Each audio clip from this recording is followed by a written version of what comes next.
तो स्टूडेंट्स हमारा अगला टॉपिक है फूड प्रोडक्शन। हेल्थ की में किस तरह बायो ने इम्प्रूवमेंट्स लाई हैं हेल्थ सेक्टर में। तो इसमें हमारे पास जो हेडिंग है वो है डिज़ीज़ कंट्रोल। अब डिज़ीज़ बीमारियों के कंट्रोल में, बीमारियों के इलाज में और उनके कंट्रोल में जो स्ट्रेटजीज़ अप्लाई की गई हैं वो 3 हैं। सबसे पहले है प्रिवेंटिव मेजर्स। नंबर 2 पे है हमारे पास वैक्सीनेशन एंड नंबर 3 पे है हमारे पास वैक्सीनेशन या इम्यूनाइजेशन जी। एंड नंबर 3 पे हमारे पास है ड्रग ट्रीटमेंट जी, यानी ड्रग्स की मदद से हम जो है वो बीमारियों का इलाज करें। ड्रग ट्रीटमेंट के साथ एक और टर्म लिखी हुई है gene therapy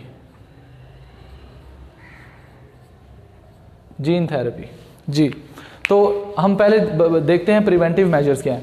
preventive measures students ये है कि एक बंदा बीमार होने से पहले अपनी देखभाल करे, यानी हाइजीनिक कंडीशंस अपनाए, साफ़ सुथरा रहे और उसको ही और she should be well aware of the causative agents of the disease कि बीमारियां कैसे पैदा होती हैं, कैसे फैलती हैं, कौन से कॉजेटिव एजेंट्स हैं, कौन से ऑर्गेनिज़म हैं, माइक्रो ऑर्गेनिज़म जिनकी वजह से बीमारियां थी। तो प्रिवेंटिव मेजर्स में हम यही देखेंगे कि बीमारी जो है वो किस तरीके से एक ऑर्गेनिज़म से दूसरे ऑर्गेनिज़म में मुंतकिल होती है, उनके पॉजिटिव एजेंट्स क्या हैं। तो प्रिवेंटिव मेजर्स में सबसे पहले मैं आपको मिसाल देता हूँ कि खाना खाने से पहले हाथ धोना भी प्रिवेंटिव मेजर है कि आप अपने आप को हाथों को साफ़ रखें ताकि कोई जर्म्स वगैरह लगे हुए हैं वो उतर जाएँ और आप खाना साफ़ सफाई से आपके जो है वो हलक से उतरे।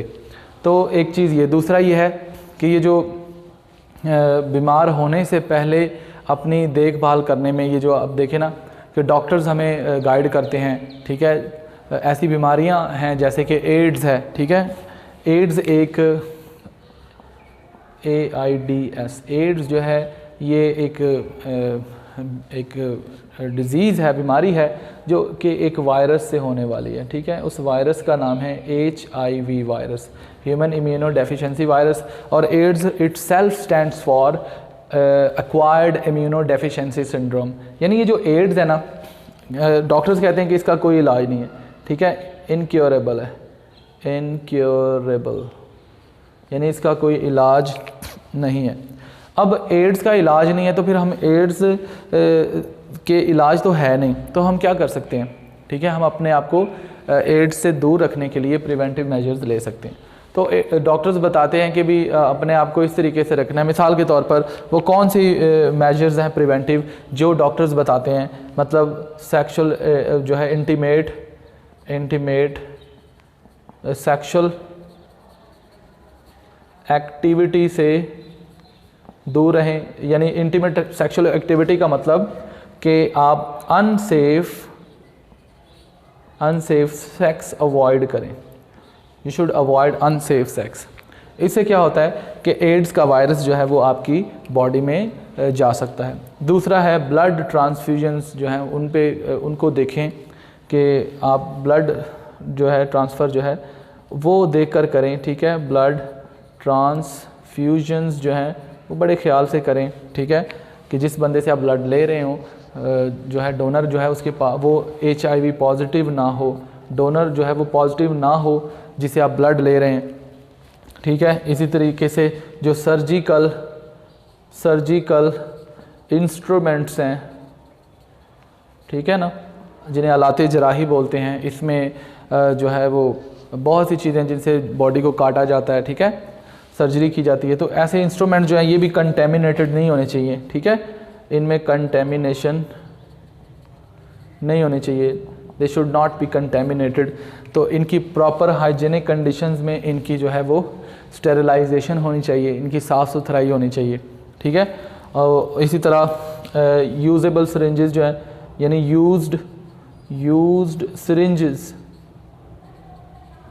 सिरिंजेस जो हैं वो नहीं यूज़ करने चाहिए, यानी इस्तेमाल शुदा सिरिंज का यूज़ नहीं करना चाहिए। इसके अलावा किसी का ब्रश नहीं यूज़ करना चाहिए, नेल कटर नहीं यूज़ करना चाहिए। ये जो हजाम या जैसे ब्यूटी सलोन्स वाले हैं जो अपने उनके पास इंस्ट्रूमेंट हैं उनको सर्जिकल, इस तरह रेज़र के साथ, ये जो रेज़र होता है ब्लेड वगैरह मर्द हजरात यूज़ करते हैं। इस ये बड़ा आपका जो है ना वो पर्सनल होना चाहिए चीज़, ये पर्सनल आइटम होनी चाहिए, कॉमन नहीं होनी चाहिए, ठीक है। ये सारी चीज़ें यानी आप किसी भी तरीके से ब्लड कांटेक्ट में अपना जो है किसी भी HIV पॉजिटिव बंदे से ब्लड कांटेक्ट कर लेंगे तो आप इस जो है वो ये डिज़ीज़ कॉन्ट्रैक्ट कर लेंगे। तो एड्स जो है इस तरीके से ये एक लाइलाज बीमारी है। तो डॉक्टर्स क्या बोलते हैं कि इस बीमारी का इलाज चूँकि नहीं है तो आप इससे बच सकते हैं बाय यूजिंग प्रिवेंटिव मेजर्स, अपनी ज़िंदगी को एहतियाती तदाबीर के मुताबिक ढाल कर। तो this is one of the point which is use in controlling disease. तो पहले तो ये है इलाज से भला है एहतियात, तो इस प्रिंसिपल पर चलना है। दूसरा है वैक्सीनेशन। वैक्सीनेशन क्या होता है कि ये भी एक तरह का प्रिवेंटिव मेजर ही है। कैसे कि कई लोग वैक्सीनेशन के ख़िलाफ़ होते हैं कि वैक्सीनेशन नहीं करवानी चाहिए, ठीक है। लेकिन ऐसा है कि वैक्सीनेशन जो है ना इसका प्रिंसिपल क्या है, ये मैं छोटा सा प्रिंसिपल पहले वैक्सीनेशन का समझा दूं कि फ़र्ज़ करें ये एक ऑर्गेनिज़म है, ये एक ऑर्गेनिज़म है, इसने कोई वायरस या बैक्टीरिया इसकी बॉडी में जो है वो घुस गया। अब क्या होगा, बैक्टीरिया और वायरस जैसे ही बॉडी में जाएगा तो वो एक्टिवेट हो जाएगा। जब वो एक्टिवेट होगा तो वो अपनी पॉपुलेशन को इंक्रीज़ करेगा। क्या करेगा, अपनी पॉपुलेशन को बढ़ाएगा, इंक्रीज़ करेगा। जब बैक्टीरिया या वायरस की तादाद बढ़ेगी तो वो बॉडी के किसी भी हिस्से को जब इन्फेक्ट करेंगे, इन्फेक्ट या अटैक करेंगे तो बॉडी में इलनेस शो होना शुरू हो जाएगी। यानी बॉडी बीमारी की अलामात शो करना शुरू कर देगी। अब वैक्सीनेशन क्या है कि हम हर वक्त किसी ना किसी तरीके से बैक्टीरिया और वायरसेस में एक्सपोजर हमारा होता है और वो हमारी बॉडी में घुस भी जाते हैं किसी ना किसी तरीके से। लेकिन वैक्सीनेशन क्या है कि अब अच्छा एक चीज़ कि जब ये वायरसेस आपकी बॉडी में घुस गए और इस तरीके से नंबर में इंक्रीज़ हुए, इन्फेक्ट किया, बॉडी को बीमार किया, अब बॉडी इसी दौरान जब ये वायरसेस बॉडी में एंटर होते हैं, बॉडी भी अपने इम्यून सिस्टम को एक्टिवेट करती है और वो क्या बनाती है, एंटीबॉडीज़ बनाती हैं, ठीक है। ये स्पेसिफिक ग्लोबुलर प्रोटीन्स हैं जो कि हम नेक्स्ट चैप्टर्स, आने वाले चैप्टर्स में पढ़ेंगे भी तफसील से।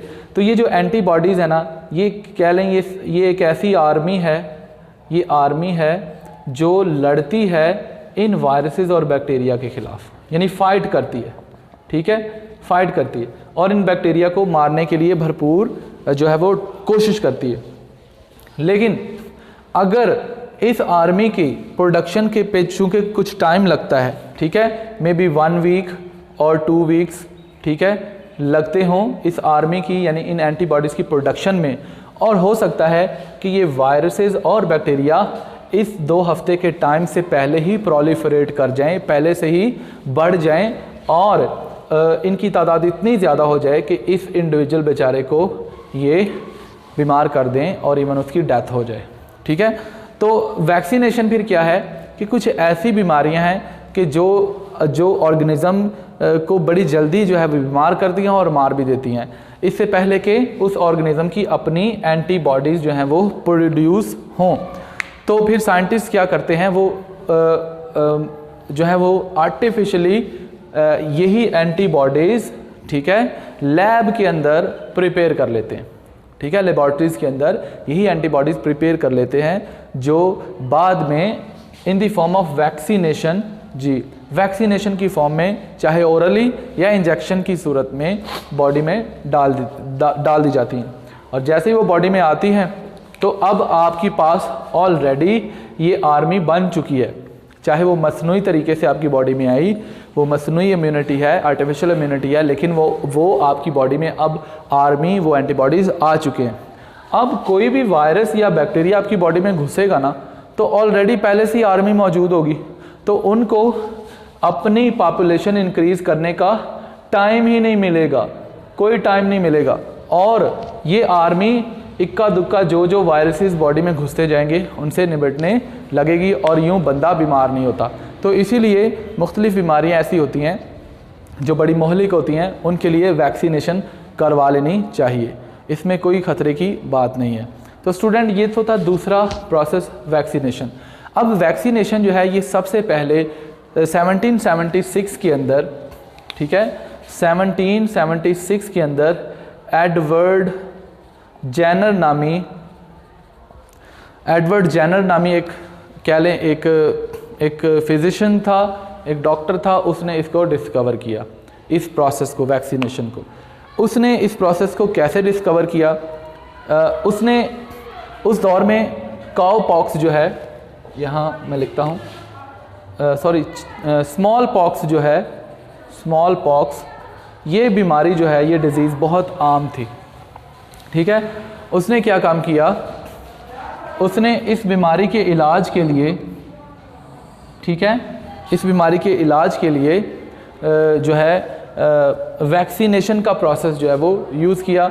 वो प्रोसेस काफ़ी लंबा है जिसको मैं अभी बता नहीं सकता, लेकिन आप इतना याद रखें कि एडवर्ड जेनर ने काउ पॉक्स स्मॉल पॉक्स बीमारी जो है इसका इलाज डिस्कवर किया था, ठीक है, काउ पॉक्स एक दूसरी बीमारी की मदद से, ठीक है। काउ पॉक्स एक अलग डिजीज़ है और स्मॉल पॉक्स एक अलग डिजीज़ है। तो स्मॉल पॉक्स ह्यूमंस में होने वाली बीमारी थी और जो काउ पॉक्स थी ये काउस के अंदर होने वाली एक डिजीज़ थी।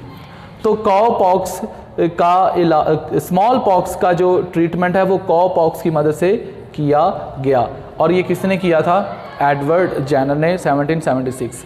इसीलिए एडवर्ड जेनर को ये क्रेडिट मिलता है कि इस वैक्सीनेशन के अमल से बहुत से लोगों की, क्योंकि ये स्मॉल पॉक्स बहुत महलिक थी, तो बहुत से लोगों की जान बचाई गई। तो credit goes to Edward Jenner. तो स्टूडेंट ये तो था हमारा वैक्सीनेशन। वैक्सीनेशन के बाद लास्ट हमारे पास आता है ड्रग ट्रीटमेंट। जब आप अपनी बेशुमार कोशिश के बावजूद भी बीमार हो जाएं, मतलब आप तमाम प्रिवेंटिव मेजर्स अप्लाई करें, इवन डॉक्टर भी बीमार हो जाते हैं, तो फिर नेक्स्ट क्या है? नेक्स्ट है आप अपना इलाज करवाएं। सो इलाज को ट्रीटमेंट बोलते हैं, और इलाज जो है वो कई तरीक़ों से होते हैं, ठीक है।